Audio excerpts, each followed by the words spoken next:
You ask Tiger to solve. This deals with linear equations with one unknown. The final result is u equals -2. Let's solve it step by step. Simplify the expression.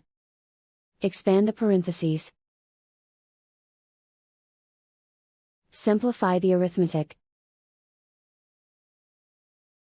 Group all u terms on the left side of the equation. Add 5u to both sides. Group like terms.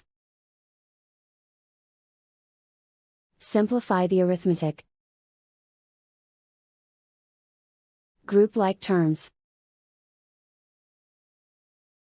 Simplify the arithmetic. Group all constants on the right side of the equation. Add 26 to both sides. Simplify the arithmetic.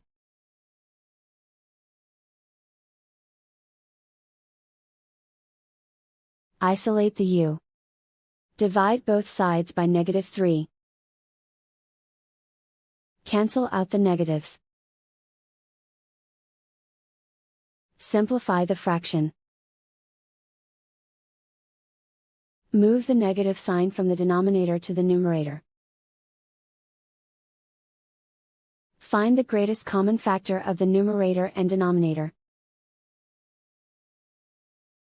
Factor out and cancel the greatest common factor. And so the final result is u equals -2.